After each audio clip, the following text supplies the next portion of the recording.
Peace, everyone. Whoops, sorry. Peace, everyone. Good evening. It's good to imagine all of you out there. My name is Mark Winston Griffith, and I am the Assistant Director, or I should say the Associate Director for Anti-Racist Partnerships and Transformation at Free Speech TV. And I have the honor to moderate this conversation this evening. And we're going to keep it moving, right? We're going to keep it moving. What I want you to know is that just to give you a quick idea of what we're going to be doing here tonight, we're going to be watching a total of 4 digital shorts that are produced by MediaJustice called That's So Black. So we're going to do it in 2 parts, essentially. First, we're going to hear from 2 guests, and then we'll play the first 2 videos, and then we'll have a conversation about those videos. And then we're going to pivot, and then we're going to show the second 2 videos, and then have a conversation around those as well, right? So it's pretty straightforward, pretty simple. I'm going to allow our guests to introduce themselves, but let me just say that we've got Ateng Etta with us and Vinikia Williams. Got that right, didn't I? Okay. Yeah. All right. Yes, I'm going to just leave it to them, let them introduce themselves, and then we're going to jump into the videos. So take it away. Vinikia, why don't we start with you? Oh, well, hello, everyone. My name is Vinikia Williams. I use the pronoun she, her, and I am the campaign manager for Media 2070, which is a project of Free Press that focuses on media reparations. Media reparations meaning what would it look like if Black people always had the ability to tell and own and control their stories from creation, ideation, all the way through distribution. And so I work with that project in different orgs to pursue that cause. Awesome. Hi, everyone. Good evening. My name is Ateng Etta. I am the narrative director at MediaJustice. Our organization is dedicated to building a grassroots movement for a more just and participatory media. Our mandate very much is that we are fighting for a world where everyone is connected, represented, and free. And we do this in a variety of different ways, from our campaign work, where we connect with communities and organizers on the grassroots level to build power around media and tech issues. We also shift the narrative around how our people interact and understand this media and technology landscape, as well as we're the host of the MediaJustice Network, which is a network of around 70 social justice media and arts groups who partner alongside our fight for racial, gender, and economic justice in a digital age. And so as the narrative director, I'm constantly considering the many ways marginalized communities should have the power to tell, distribute, and disseminate not only the stories of our lived experiences, but also our visions for the world in the future. And so when it comes to the That's So Black series, I'd love to ground us in a quote that I often come back to in this work, which is, art is not a mirror to reflect reality, but a hammer with which to shape it. And so very much believe that shifting our culture is one of the most impactful strategies that we can use. And so when it comes to That's So Black, this is a content series that MediaJustice launched during Black History Month, where we spotlight all the ways Black people and our culture are very much the creators of internet culture as we know it. So if you like the internet, you can thank Black people for that.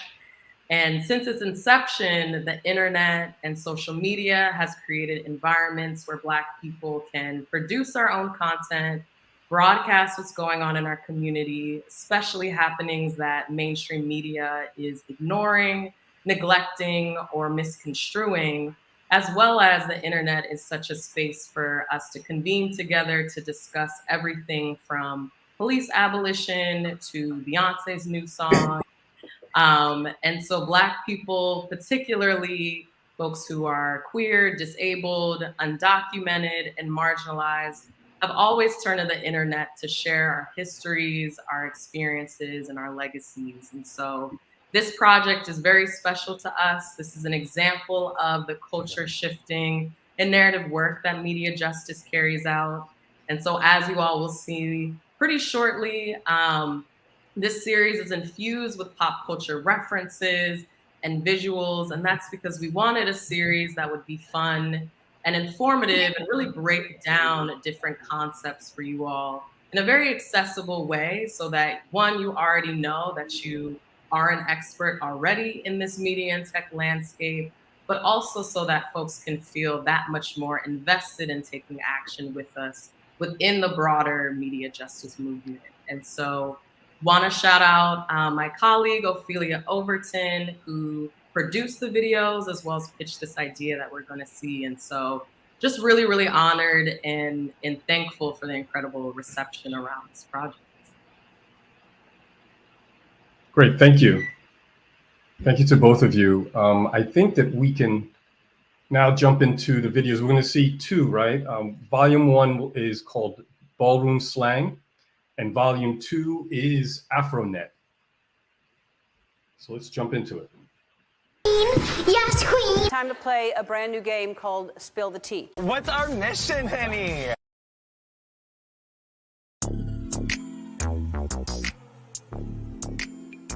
Hey y'all, it's Atang from MediaJustice, and this is Volume 1 of That's So Black, happening all Black History Month. Today I'll be talking about how mainstream media has profited off popular phrases and slang with roots in Black, queer, and trans ballroom culture. Terms like Yas Queen, Spill the Tea, and Hunty were once considered underground, but can now be heard everywhere. Ballroom culture became popularized in the 1980s and 90s thanks to the groundbreaking documentary, Paris is Burning. However, Madonna's single Vogue is an early example of ballroom being co-opted. Now we're in another wave of ballroom's popularity with shows like Pose and Legendary. And with the prominence of social media, queer Black phrases become memes and blur the lines between internet and pop culture. The internet as we know it is just another site for corporations to profit off of Black culture. What used to belong to us now belongs to everyone. White producers at mainstream outlets have access to our slang, our dances, and our jokes. They think they know it so well, they consider themselves the tellers of our stories, an example of racial capitalism in action. For example, these are the guys behind shows Legendary and Queer Eye. They own Scout Productions, which has made $60 million in revenue. It's not all doom and gloom though. Black people always have and always will find ways to be the tellers of our own stories. After all, it's our culture. Join us for more programs throughout the year where we uplift stories for us and by us. And remember, everything you know and love about internet culture came from Black people.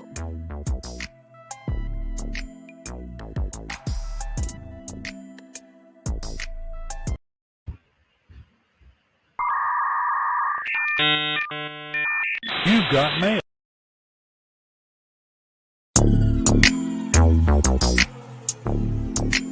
It's Atang from MediaJustice, and this is Volume 2 of That's So Black, happening all Black History Month. Today I'll be talking about AfroNet, an early internet community space for Black people to connect with one another. The internet today could have been a very different place if we prioritized facilitating connection versus monetizing clicks. Founded in 1993 by Ken Henry and driven by volunteers, AfroNet was a hub to exchange messages, emails, and electronic bulletin boards among Black people in the US and Canada. The platform was open and free. While many innovators in the early 90s were hyper-focused on how to commercialize the internet, Afronet's engineering team prioritized connecting Black people. Black spaces on the internet became stunted in the late 90s, early 2000s due to the rise and dominance of big tech platforms and commercial advertising playing an increasingly large role online. As a result, Black digital spaces didn't receive the level of economic investment needed to sustain themselves, as opposed to the hundreds of thousands of dollars Google got in its early days, for example. Since the internet's inception, Black people have always used the internet as an avenue to find our people. To learn more about how communities are fighting big tech today and continuing to create our own digital spaces, be sure to tap into our campaign and network programming. And remember, everything you know and love about internet culture came from Black people.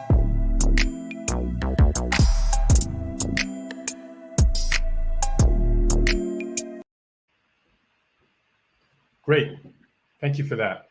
So we're going to jump right into it. I want to direct the first question to you, Ateng. So the ballroom slang video really shows the appropriation of Black and queer culture and how white mainstream media has made an enormous profit off of this appropriation. There's a term that's used there called racial capitalism. Could you explore a little bit more of that and talk about how that's playing out?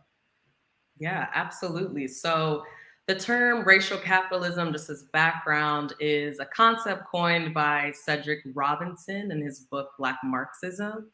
And it's essentially describing the process of extracting social and economic value from a person of a different racial identity. And so the point that we're trying to make across in volume 1 is that we can't talk about capitalism and economic inequities without talking about the role of race, racism, and anti-Blackness. So the two are extremely linked. And so want folks to know from the outset that there is that racial element to capitalism. And so in particular, when it comes to the co-optation of ballroom culture in mainstream pop culture, you see the types of folks who are making a tremendous amount of money based off of this ballroom culture. And if you juxtapose that with the realities that Black queer folks are facing today, everything from disproportionately experiencing homelessness,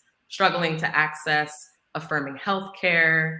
And so Black, trans, and queer folks have had such an enormous cultural influence, not only in the ballroom space, but on society at large. And yet those folks aren't seeing the material benefits that groups like Scout Productions and other white-led production companies are seeing. And so we want to call attention to that. And so that's a common thread throughout the series, that Black culture is being co-opted, extracted, and then folks are making a lot of money without our folks being able to experience material benefits from that. And so in particular, when it comes to the co-optation of ballroom culture, I mean, it feels very fitting we're having this conversation during Pride Month. So you've heard a lot of the terms that were mentioned in the video. And so something else we see as a result of racial capitalism is that there's this deliberate divorce of these terms from their roots. And so it's really important for us to be able to share that historical context of the cultures and spaces where these terms are coming from. And Pride Month is another great example of this co-optation we're seeing. So tons of different corporations, their logos right now are rainbow.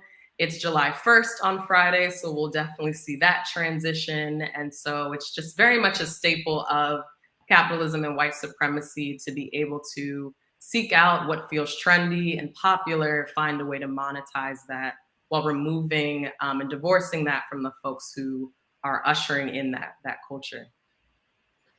What you're talking about, obviously, is nothing new, right? And Black art, Black bodies have been monetized, have been exploited for generations. And we talk often in terms of reparations when it comes to Black folks and the idea of trying to address this exploitation and the structural racism that we face. Vinikia, can you talk a little bit about the term media reparations and how does that relate to what we're talking about here? And I should say the media reparations movement, if you could just describe what that is and how it relates to this. Absolutely. And before I begin, shout out to MediaJustice. Thank you for the invitation into this and the wonderful content that you've produced. For Media 2070 and media reparations, when we talk about reparations, the root word there is repair for harms done and for repair for harms that continue to exist. When we add the prefix media to it, it talks then about what the media has done. We often don't think about media as a system and how it infiltrates and informs everything. And we see this, and we'll talk a bit more throughout this in our news reporting, in our entertainment, when it comes to big tech, when it comes to even TikTok and what influencers are saying. Black people have and continue to shape the culture, and we don't reap the benefits of it. It's always profitable to appropriate. It's always profitable to co-opt. It's never seen as violence. It's never seen as something that's truly outright harmful. So media reparations in Media 2070 specifically asked the question, what would a world look like if we could participate in this process without the interference of white supremacy, without capitalism? And Cedric Robinson argues that all capitalism is racialized, right? And so we don't want to become the people who then exploit. It's not saying, give me my chance to be the person to exploit the next person next to me, but it's saying, can we control and own our stories? Ownership is often a part of the equation, but if we own it and the legislation isn't there to then keep that ownership, then we don't truly have control. So media reparations talks about, for Black culture, for Black storytellers, for Black artists, for Black consumers, what does it look like and what might the world look like and truly benefit from if Black people could do this fully and authentically? And I love the fact that we're talking about this, like you said, Atang, during Pride Month, because even the queerness of what ballroom culture is often erased. You just paint it Black and erase queer. But if we had the opportunity to truly tell the story, we could see the beauty and the vivaciousness, of all that it is and the complexities of all of our stories. And so that's what I would say media reparations adds to this conversation. Thank you. Thank you for that. Atang, I want to get back to you. So in the AfroNet video, we heard about the early days of the internet and how Black communities were organizing in those digital spaces in a way that actually prioritized community over clicks. So how are communities, particularly communities of color, organizing to fight what we see as big tech's corporate takeover of these digital spaces? Are there actual examples of how communities have successfully taken back these digital spaces? Yeah, absolutely. So for years, MediaJustice, alongside our allies like Free Press, Empower Change, Fight for the Future, we've been mobilizing advocates to demand accountability from big tech. And so when I say big tech, I'm referring to Facebook, Amazon, Google, Apple, all the big ones. And so, for example, as a result of that year's worth of organizing, we demanded Facebook conduct a civil rights audit to address and make changes to the ways that their platform has harmed Black and brown users. And so Black people who are using Facebook experience more censorship, particularly when they're using the platform to organize for justice. our folks are experiencing hate speech, as well as there's rampant misinformation and disinformation. Meanwhile, we know white supremacists can use the platform to share their intentions for harm that they want to share in the world, organize different rallies, et cetera. And also, unfortunately, we've seen many instances where white supremacists are able to broadcast the violence that they're enacting in real time. And so when that civil rights audit was released, of course, unsurprisingly, the solutions Facebook were naming were very surface level. And there was a clear refusal on their end to address the very deep systemic issues that maintain an environment where our folks are experiencing all those different types of harm. And so in addition to pushing for direct policy demands of big tech companies themselves and advocating for government regulation, we also are always engaging in a culture shifting and narrative fight when it comes to big tech. And so it's really important that our communities recognize and understand that these tech platforms are not neutral.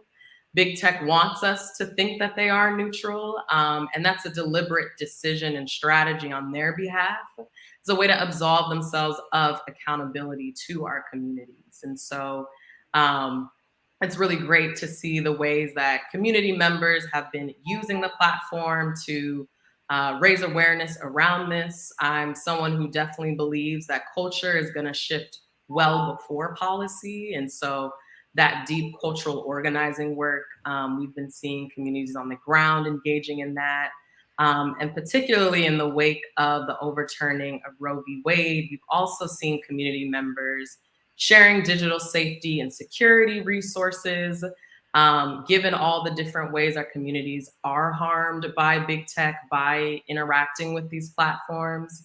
So whether folks are concerned or need more information around your data privacy, whether you are hitting the streets and attending a protest in your city, it's just been really amazing the way that community members are stepping up and trying to keep one another safe while we're continuing to demand better by these platforms. Great, thank you. Let's talk about what self-determination looks like in this space. Benikia, just talk about what does it look like to imagine and create our own things?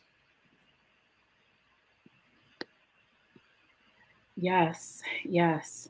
It is sometimes hard as people are in the face of direct violence and tragedy to even have the capacity, the ability to dream. Sometimes Joy James talks about not trusting only daydreams of joy and that sort of thing, and not recognizing the nightmares that are there, right? And so I first recognized that. But it's important for us to know that empires rise and fall. And so the way that things are is not how they've always been. And it's not continued, and it won't continue. We have a say-so in that. These aren't written in stone. And our participation and seeing ourselves as powerful to change and rewrite the script is also important. I come from an organizing background, and even thinking about the greats such as Ella Baker, right? Talking about the strength of the people being there,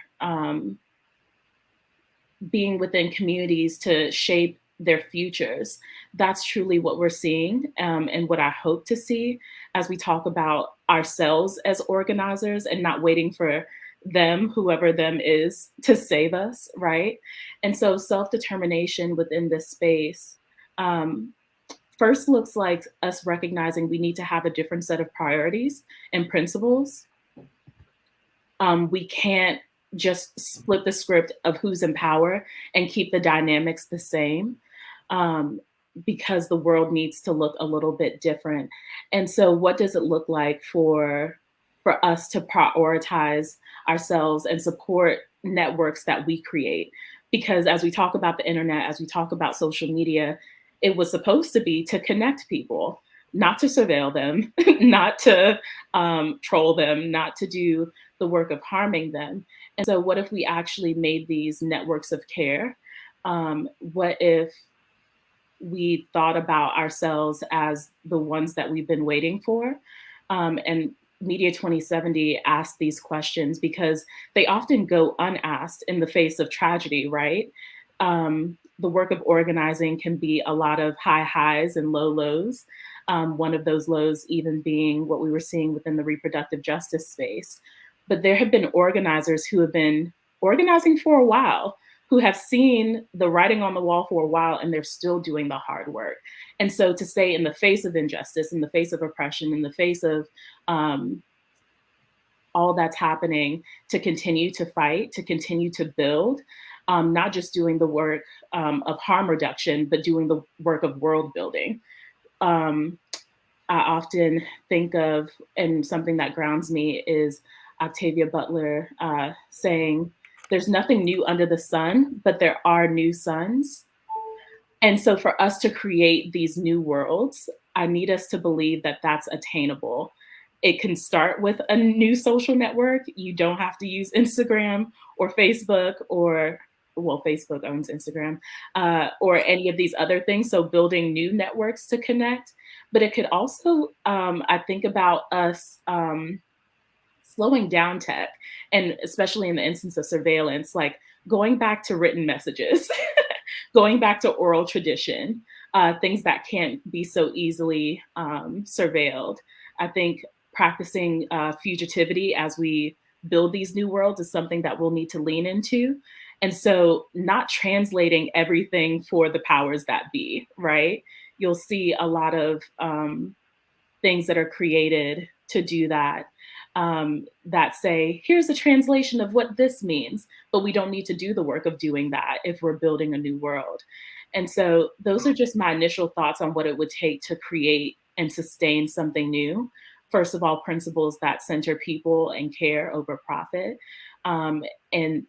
and do the work of saying that we truly are all we got. Wow, you're talking about going back to written messages. That definitely is a different sun that we're going to be. It is. Think about what it would look like if we were to exchange messages in that way. If you had pen pals instead of text messages that are then used against you in court. So as you're talking about people saying, delete your trackers, do not take your phones to protest. There's geotags everywhere. There's other means of communications that are happening, often encrypted, but there's also then messaging that's happening even where we don't see it. And that's where the real power lives. Word. Tang, I want to give you a chance to jump back into this conversation, because you were talking before about examples of communities taking back these digital spaces. Do you have any other examples of that? Yeah, absolutely. So one, just want to plus a million to everything Benikia said. Word. Completely agree. So while we're doing advocacy to hold big tech accountable, it is really important for us as Black people to consider, what does it look like if we're building our own platforms? And so this is something, we're sitting in a long lineage of history. And so Black people have in the past created our own platforms and ways of communicating, like Benikia is speaking to. We're doing it currently, and we can do it in the future. And so two examples that come to mind. So one, Black Planet is back. This is a social media networking site that has, similar to AfroNet, its goal here is to connect Black people to one another without the commercialization and the monetization we're seeing of big tech, Facebook, Instagram, all of that. And another new platform that I've been keeping an eye out for is Somewhere Good. And so I've seen the ways that this group has written about what does it look like to create a space for Black people and people of color to be online, where we are free of surveillance, we are free of co-optation, and we are just safe. And so it's really incredible to see the ways that Black folks are coming together and taking insights from our lived experiences currently on mainstream platforms and just dreaming better, because we deserve better than hate speech, misinformation, and censorship. And that doesn't have to be our reality on the internet. Thank you for that. Yeah, word.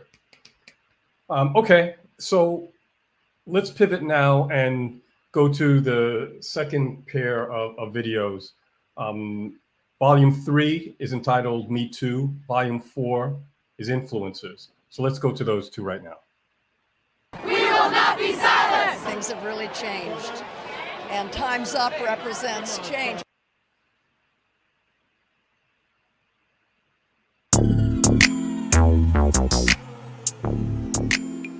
Hey y'all, it's a Tang from MediaJustice, and this is volume 3 of That's So Black, happening all Black History Month.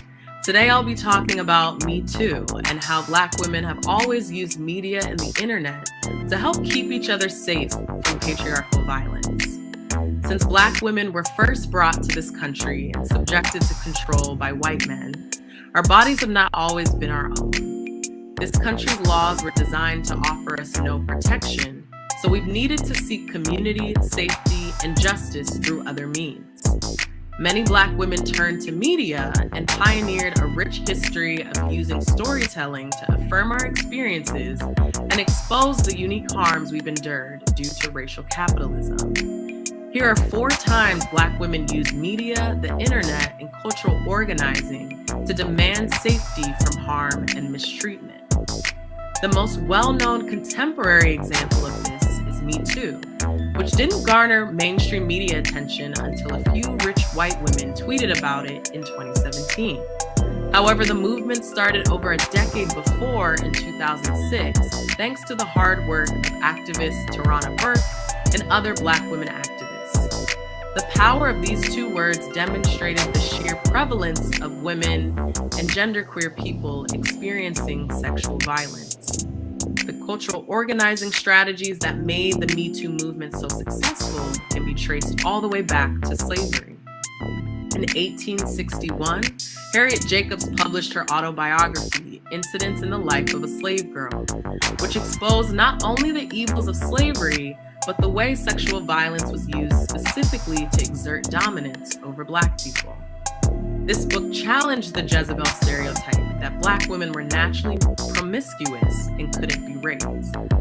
In fact, it was not legally possible for enslaved women to file rape charges against a white man in the South before 1861. However, Jacobs' account became the most widely read female slave narrative, and the recognition of sexual violence enslaved women endured soon became a standard part of the argument against slavery. Black women now had somewhat of a foundation on which to demand justice as history marched towards the Civil Rights era. While most may know Rosa Parks for her participation in the Montgomery bus boycott, she played an important role in Black women's fight for safety and respect nearly a decade before. In 1944, Recy Taylor was attacked on her way home from church. Not looking to get justice from the police, the community, including Rosa Parks and the NAACP, took up the case. Parks created the Committee for Equal Justice, flooding the community with flyers to demand justice for Taylor. Their canvassing efforts resulted in widespread press coverage, and the now famous Chicago Defender headline, "Victim of White Alabama Rapists," ran above this photo of Taylor. We would see a similar strategy about 50 years later, although this time in the era of broadcast television. In 1991, attorney Anita Hill testified that Supreme Court nominee Clarence Thomas had sexually harassed her. Unlike anything we had seen before, Hill presented her testimony in a televised live hearing that reached millions of people in their homes. The pain in her face and the indifference in the senators were on full display for all to see, sparking a fierce national debate over sexual and patriarchal violence that continues today. Throughout history, Black women have never waited to be given protection, a platform, or justice. We fought to keep each other safe from violence by using media to share community resources and strategies, because we know true safety comes from community and not from police and prisons. Since we know history books aren't giving these women their flowers, join us in celebrating these media pioneers during Black History Month and every month. And remember, everything you know and love about the internet came from Black people. You know what her job is now? She's an influencer. This is volume 4 of That's So Black.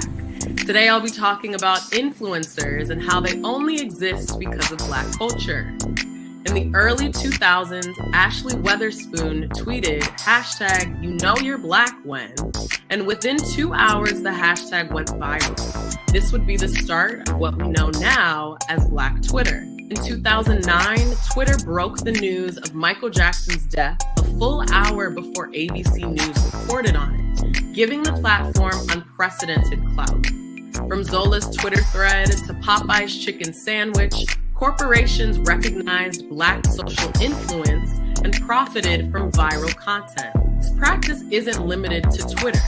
In 2014, Kim Kardashian appeared on the cover of Paper magazine. Whether intentional or not, this was a reference to Saartjie Baartman, who came to be known as a symbol of colonization.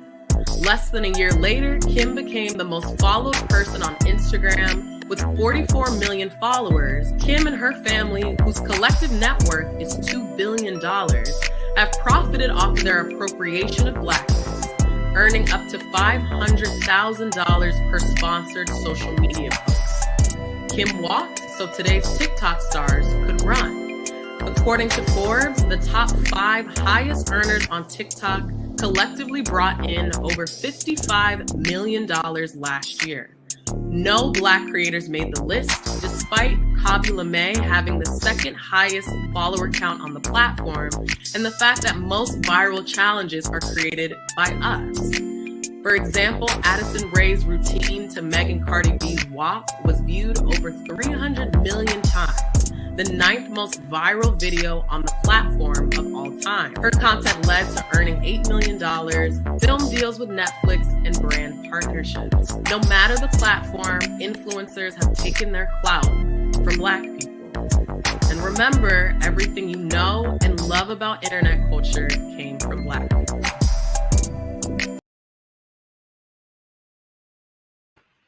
Wow, those are powerful. Thank you for that. So, Ateng, I want to start with you and go to Me Too. So, the Me Too movement has, for the most part, ignored the history of Black women, even those Black women who launched the movement in the first place, right? So, how do we elevate and amplify the voices of Black women in those movements and not rewrite their stories? How do we hold mainstream media accountable in doing this, particularly in light of what's happening now with the Supreme Court's overturning of Roe v. Wade?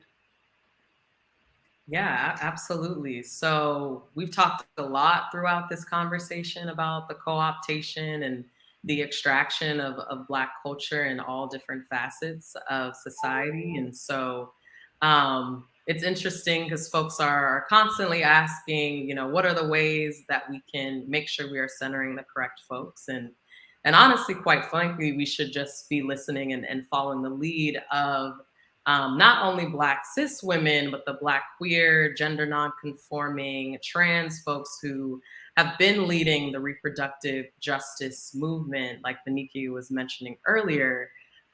These folks have been connecting folks to care for decades, as well as have been sounding the alarm about the fact that the overturning of Roe v. Wade was something that has been a concerted strategy for decades at this time. And so I think about the ways that it's really important to make sure we are crediting and attributing to the leaders of reproductive justice movements, since at this moment in time, those are the folks that we should be following their lead from. And when it comes to mainstream media, again, we're seeing with the coverage of Roe v. Wade, so mainstream outlets are continuing to erase the historical context around this. There have been many different instances within history that reproductive rights have been threatened, and this is very much a concerted effort within a broader white supremacist strategy. And so I encourage folks to be mindful and kind of point out the ways that when you're consuming the mainstream coverage, you're often getting a very uncontextualized and sensationalized account of what's going on that seeks to erase the folks that are going to be the most impacted by this. So, you know, it's not surprising that we're not seeing poor, working class, undocumented folks being interviewed and having their stories lifted up. Even if you look at the visuals of mainstream coverage on this, it's largely centering around white women. And so I also want to just encourage folks to consider consuming independent, leftist, radical media who, one, have an understanding of the context within this moment and all the things that led to what happened this past Friday, and how they have an understanding of the racial and class undertones there. Now, of course, these types of local community media, independent leftist media, their budgets aren't as large as the New York Times or the Washington Post. And so it is really critical for us to be lending our support towards that type of media, since they're the ones who are oftentimes getting it right. But because of capitalism, they are not funneled the resources that would be critical in getting their platforms and their articles and the stories that they're sharing more widely viewed. Thank you. I want to take this opportunity to just let folks know that if there are some comments or questions that you want to put in the chat, can't guarantee we're going to be able to get to all of them, or even some of them for that matter, because we don't have a whole lot of time left. But just want to prompt you to put your questions or comments in the chat now, and hopefully we'll get to them. So I want to turn it back to you, Vinikia. When we talk about, I don't know, intellectual property, cultural property, it's so difficult for us to think of that as something that we can control. The influence video also deals with how white media appropriates and commodifies and co-ops Black culture, right? So what is happening to hold, what can we possibly do? What is happening to hold the tech platforms accountable for their role in this appropriation? Or can we hold them accountable? What can media consumers do to help join this and combat this appropriation? I would say that the way that we do the work of battling appropriation, one is by stop hate sharing and uplifting the things that we don't like, because I promise you, as we're talking about all the views some of those videos got, it wasn't all supporters. Sometimes it's people saying, oh my goodness, have you seen this? I hate this. This is the worst. But it keeps getting shared. Those people keep getting exposure. And sometimes it's our anger that fuels them, gets them the deal, gets them the bag that we then don't have. Good point. So I would say, stop sharing that content. If you don't like it, yes, say something. But we see people all the time say, I'm speaking to this thing, but I won't tag the person. I won't share the original video. They do the work of saying, I won't give that thing additional views and additional exposure. So that's one thing. I mentioned before that appropriation, anti-Blackness, all of these things are violent, but it's profitable. The way that I think we combat it is by taking their money. If we are their base and the thing that they are getting money from, then we pull support from those things.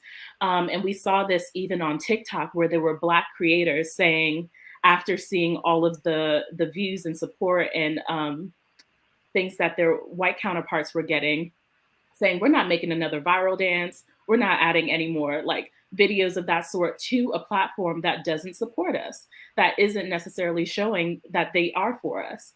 And I think it's things like that that really hit them where it hurts. So as we talk about money making people pay attention and lack of money making them act right, I think the way that we do that, hold them accountable, is pulling support. And the things that we've been talking about, Black people not only make the culture, but continue to shape the culture, so much so that you have young teenagers saying that African American vernacular English is just TikTok slang. Them talking Black is just the way that it is. And they don't recognize, or they do recognize and choose not to take accountability for the ways in which they're perpetrating all those things, even through the Yes Queen and the Hunties and all of that. They're like, this is just the way our generation talks, but you took that from someone, and saying so is the first step to that, fixing that. Even tied to the last question in the third video, I wanted to say, Audre Lorde talks about the master's tools not being able to undo the house. And I do think that is true when it comes to a lot of the media systems that exist today. Some of the platforms that we're trying to fix cannot be reformed. And I think spending our time trying to fix them, trying to tweak them to be a little less harmful, isn't the best usage of our time and the limited resources that we already have, right? When we do the work of holding them accountable, it's holding up a mirror and saying, here's who you are, here's what you're doing. But still, I have to still always bring it back to, we have the power to tell our stories, to shape these, to make these institutions rise and fall. But we see them as so untouchable, and they love that. We think that we're powerless. And so taking back that power is the way that, as consumers and as creators, I think is the work that needs to be done. Thank you. Thanks for that. So we have a question that came in from Facebook, and just to give a little context, with the overturning of Roe v. Wade, I think there's going to be an increased sort of desperation from the state in red states to sort of track what women are doing to try to prevent them from perhaps going to other states or doing whatever they have to do to take back their reproductive rights, their rights to their bodies, right? So the question is, since the overturning of Roe versus Wade, Roe v. Wade, there's been a lot of discussion about people deleting period tracker apps, as if that could be used as surveillance for people seeking abortions. What are your thoughts on that? I guess it makes sense to go to you first, Ateng, but this is for either of you. Yeah, for sure. I can kick us off. So really appreciate the question, because it's really important to recognize that there is a link between a growing surveillance state and being able to enact and enforce all the policies that are going to come about as a result of the overturning. So as someone who works at MediaJustice, we're constantly thinking about the harms of surveillance and how surveillance disproportionately impacts Black people and other marginalized communities. And so there absolutely is it's great to see that folks are having conversations about this, because that is a large piece of what we're going to be seeing an increase of. I would encourage folks to really lean on community surveillance experts. So at MediaJustice, we often partner with May 1st People Link, Stop LAPD Spying. I know a lot of folks are sharing a lot of things that folks should consider doing. And so just want folks to be really, really grounded in having an understanding of all the different ways surveillance is enacted, since we know what folks do share on social media gets surveilled. There's a relationship that big tech has with governments, and there have been times where activists have either shared something on social media or downloaded an app or have had their phone on them at a protest, and then were able to be tracked because of it. So I would encourage folks to make sure they're reading up on surveillance, on digital security practices as much as possible. With the period tracking apps, I think it really depends on the specific type, which is why I really want to encourage folks to really lean on that research. Since we're finding there's instances where even if you delete the app may still have data on you. And so deleting an app doesn't necessarily mean that your data is wiped. And so this is when I'd encourage folks to really get familiar with terms and conditions. But this is yet another thing that we are up against and grappling with, because we deserve data privacy. And so there's also, we've talked a lot about the commercialization. There's a lot of money in being able to get and extract our data. So I think it really depends on the particular app. Vanikia, do you want to add anything to that? I think a point that you made that I don't want to rush past is read the terms and conditions. Some of the things that they are doing and can do are in plain sight. And I also encourage people, because there can be a lot of misinformation and disinformation on social media. Media literacy is important. That's why I lean on and rely so heavily on reproductive justice workers and community organizers. And join a community organization. Be with people who hold you accountable, who are thinking through these things, working on these things, because going at it alone and just deleting an app might not be the way to fight this. It's bigger than you, but it's not bigger than us. And so I always lean, again, going back to my organizing background, in the belief, the core belief that we will win, that the empire will not win. And we keep saying, we keep us safe. And that has to be a rallying cry. It has to be a grounding thought, because even how police are then involved with enforcing whatever they call legal, right?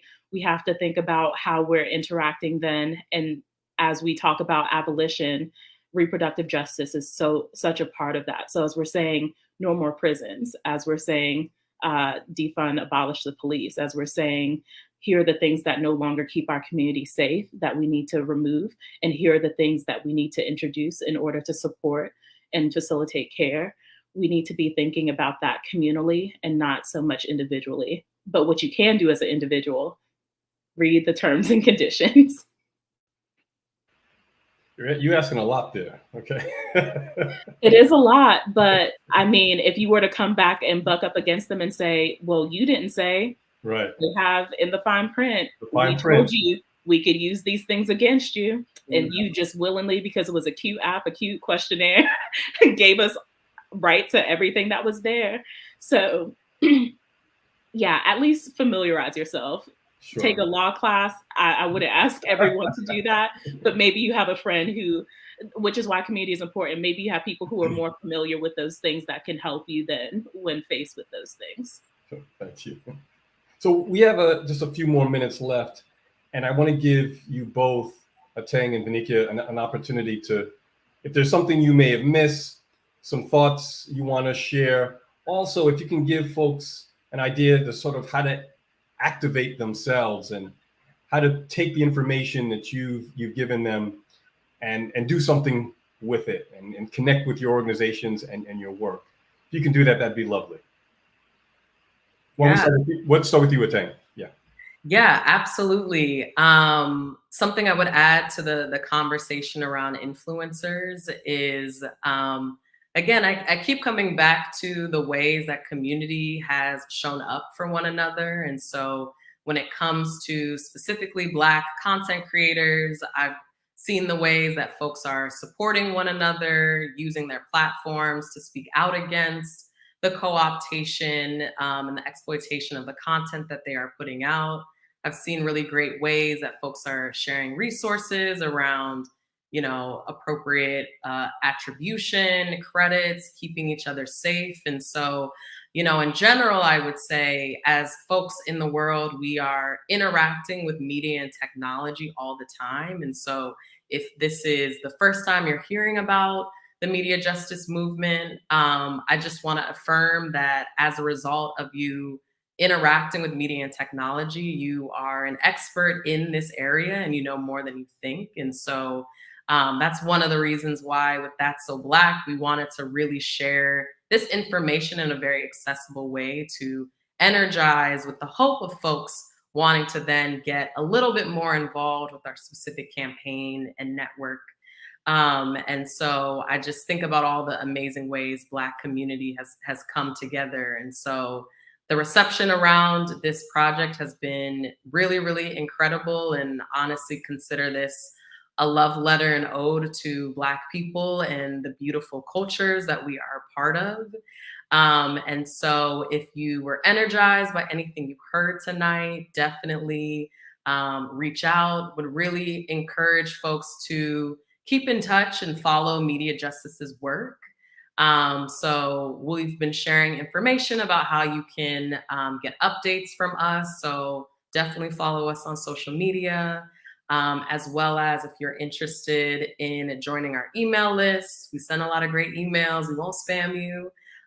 There's lots of great future events, activities, and ways that you all can be brought into the movement. And so I just really appreciate, Vinikia, the things you were saying in your latest remarks, where it's really about us coming together. And there's so much power when we come together. We're up against a lot, but I hope that's one of the takeaways folks take from this conversation.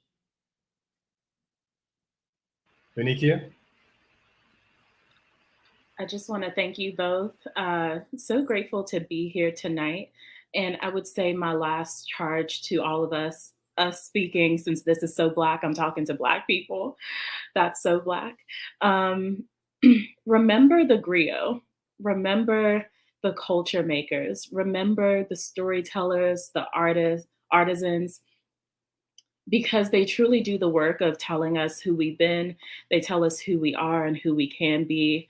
And I think us remembering that work and then supporting that work, surrounding the people who are doing this work of making media, making culture, will ultimately benefit all of us.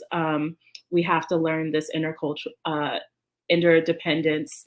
We have to learn how to truly support and sustain this work. I've seen a lot of great people build really great things that sunsetted too soon because they didn't have support. And so I encourage us to support our own. Great, thank you. So I know we don't have a whole lot of time. I just want to thank the both of you. I want to thank Ateng Etta and Vinikia Williams from MediaJustice and Media 2070. Am I getting that right? Yes. Yes, you're right. You know, I'm doing such a bad job today, and I'm mangling names and phrases, so apologies for that. But no, thank you for what has been a powerful, nuanced, and just, an empowering conversation that I think people can really use. So thank you both. Thank you to Christine for producing this and really sort of airbrushing some of my mistakes, at least. Just thank you for this conversation. So I'm from Free Speech TV. I'd like to thank you for joining us this evening, all of you out there. This is So Black. That's So Black, sorry. This That's So Black virtual screening. So again, from Free Speech TV, I'm Mark Winston Griffith.